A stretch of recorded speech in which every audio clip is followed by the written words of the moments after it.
दर्शकों, कल हमने आपको मिलवाया था रोटी बैंक यूथ क्लब के फाउंडर मिस्टर रवि शेखर से। आज हम आपको दिखाने जा रहे हैं उनके कार्य के बारे में, उनके जो काम कर रहे हैं, वो जो सराहनीय काम कर रहे हैं, जो मासूमों को खाना खिलाते हैं, ज़रूरतमंदों को खाना खिलाते हैं। एक छोटी सी झलक उसकी आपको दिखाने जाने से पहले हम आपको मिलवाना चाहेंगे आज उनसे, जो आज के खाना जो भी बट रहा है उसके लिए जो। नमस्कार, मेरा नाम अरुंधति दास है। मेरे पापा रोटी बैंक यूथ क्लब से 2 साल से जुड़े हुए हैं और मैं हर साल अपने बर्थडे पे खाना डिस्ट्रीब्यूट करती हूँ। मुझे ये कार्य करना बहुत पसंद है। धन्यवाद। ऐसे ही रोटी बैंक यूथ क्लब से कई लोग जुड़े हुए हैं जो आए दिन इन जरूरतमंदों को, इन मासूमों को, आप जैसा कि आप देख सकते हैं, इनकी आंखों में आप उस तड़प को देख सकते हो, उस भूख को देख सकते हैं जो ये दिन भर इस खाने का इंतजार करते हैं।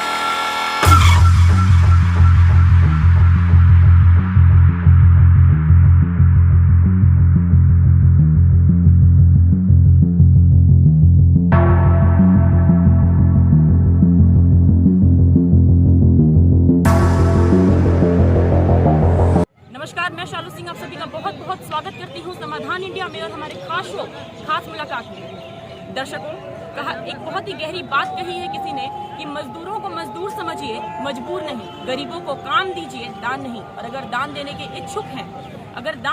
इच्छुक हैं तो जीते जी रक्त दान दे और मरने के बाद अंग दान देकर किसी को जीवन दान दे। दर्शकों, कहा जाता है कि बहुत लंबी कतार थी इसलिए सुबह से शाम हो गई। कतार बहुत लंबी थी इसलिए सुबह से शाम हो गई। रोटी का टुकड़ा आज फिर मेरा अधूरा ख्वाब हो गई। दर्शकों, हमारे देश में न जाने कितने लोग ऐसे हैं जिनके लिए रोटी, कपड़ा और मकान एक अधूरा ख्वाब बनकर रह गया है। 73 सालों से हमारे देश को रोटी, कपड़ा, मकान का सपना दिखाया जा रहा था।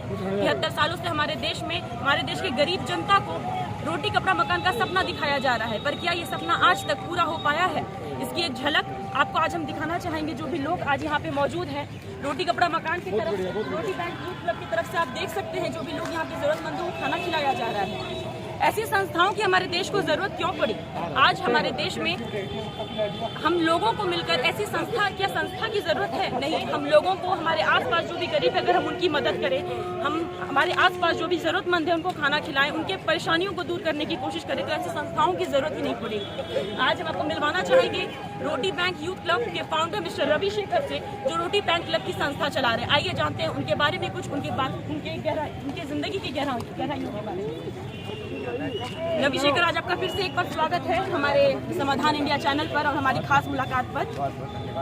रवि, कल हमने स्टूडियो पर बात की थी। आज हम एक बार फिर से आज लाइव हम यहाँ पे उपस्थित हैं। आज हम दिखा रहे हैं कि आप किस तरह लोगों की मदद करते हैं, उनके ज़रूरतमंदों को उनकी भूख मिटाते हैं। सबसे पहले इस दृश्य के बारे में आप 4 लाइनें कहें जो आप महसूस करते हैं। सबसे पहले तो मैं सबसे एक ही रिक्वेस्ट बार बार कहते रहता हूँ कि अन्न की बर्बादी को रोकें। अगर आपके पास कोई भी खाना कहीं भी बचता है तो इन ज़रूरतमंद लोगों के बीच में आके वितरण करें, कम से कम इनका पेट भरेगा। क्योंकि इन्हें खुद नहीं पता रहता है क्या जिन्हें काम मिलेगा कि नहीं मिलेगा और कहीं इन्हें भोजन मिलेगा कि नहीं मिलेगा। इसलिए हमारा प्रयास रहता है कि कम से कम एक समय का भोजन यहाँ लाकर लोगों को करवाएं। रवि शेखर, हम हमारे दर्शकों को आपकी ज़िंदगी की कुछ कहानियों के बारे में बताना चाहते हैं जो हमें पता है, पर हमारे दर्शकों तक उस बात को पहुंचाना चाहते हैं कि किस तरह हज़ारों परेशानियों के रहने के बाद भी आपने ऐसे सराहनीय काम को करने का फैसला किया, हमारे ज़रूरतमंदों को खाना खिलाया। मतलब अपनी ज़िंदगी में इतनी परेशानियाँ होने के बावजूद आपने दूसरों के बारे में सोचा। एक्चुअली एक बड़ी सी प्रॉब्लम हुई थी मेरे साथ। अराउंड 2015 में मेरा किडनी ट्रांसप्लांट हुआ है। उस समय मेरी परिस्थिति काफ़ी ख़राब थी और अराउंड 8 महीने के आसपास कोमा में भी रहा। उसके बाद वहाँ से निकलने के बाद मुझे एहसास हुआ कि ज़िंदगी क्या होती है और इसे कैसे जिया जाता है। और इससे मुझे लगा कि कुछ ऐसा करना चाहिए कि लोगों का भला हो सके। और आज मेरी एक शुरुआत की है रोटी बैंक यूथ खोलकर। आज लगभग पर डे सैकड़ों लोग भोजन यहाँ करते हैं, फ्री ऑफ कॉस्ट है, निःशुल्क है, कोई इसका चार्ज नहीं है। और जो भी लोग आते हैं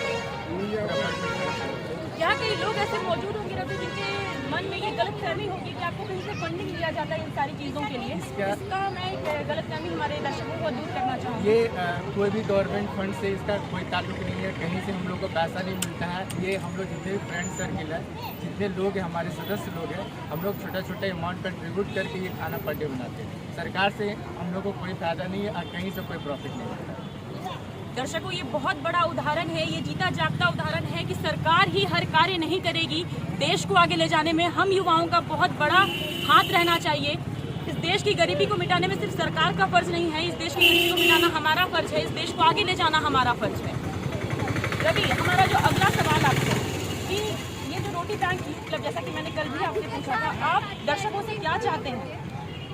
सबसे पहले तो दर्शकों से यही कहना चाहते हैं कि अगर आपके पास कोई भी ऐसा ज़रूरतमंद व्यक्ति है जिन्हें भोजन की आवश्यकता है, राशन की आवश्यकता है, आप कुछ न कुछ उनका अगर थोड़ा थोड़ा हेल्प करें, हम सब मिलकर किसी एक व्यक्ति का मदद करेंगे तो शायद हमारा देश बहुत ही आगे जाएगा और हम तरक्की करेंगे। दर्शकों, रोटी बैंक यूथ क्लब का ये भी मानना है कि रोटी बैंक यूथ क्लब से जुड़ने के लिए आपको रोटी बैंक यूथ क्लब में नामांकन कराने की जरूरत नहीं है। अपने आसपास जो भी आपको जरूरतमंद दिखते हैं उन जरूरतमंदों की मदद करें, तो आप रोटी बैंक यूथ क्लब जैसी सराहनीय संस्था से जुड़ सकते हैं। कुछ और एक ही कहेंगे कि हम लोग का एक स्लोगन है कि उतना ही नहीं थाली में कि व्यर्थ न जाए नाली में। रोटी बैंक यूथ क्लब का एक ही है सपना, कोई भूखा नहीं। ये थी दर्शकों रोटी बैंक यूथ क्लब की एक छोटी सी झलक, जो कल हमने स्टूडियो पर बात की थी, उसकी एक छोटी सी झलक हमने आपको दिखाने की कोशिश की है। उम्मीद करती हूँ कि आपके दिल में भी एक छोटी सी चाहत जागी होगी गरीबों की मदद करने की।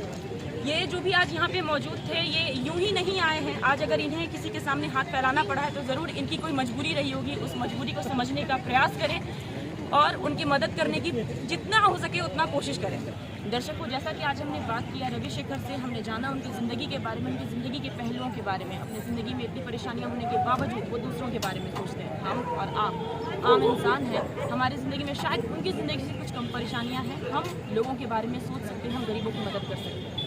दर्शकों, बातें बड़ी बड़ी करने से बेहतर है कि हम छोटी छोटी कोशिशें करें। हम बात करते हैं राष्ट्र निर्माण की। मेरी तरफ से अगर पूछा जाए तो राष्ट्र निर्माण तब हो पाएगा जब हम महिलाओं की पूजा नहीं, महिलाओं की इज्जत करेंगे। राष्ट्र निर्माण तब हो पाएगा जब ये गरीब बच्चे विद्यालय मध्याह्न के लिए नहीं, ज्ञान अर्जन के लिए जाएंगे। इसी के साथ समाधान इंडिया के साथ जुड़े रहें। मिलेंगे किसी और नए शो के साथ, तब तक के लिए धन्यवाद।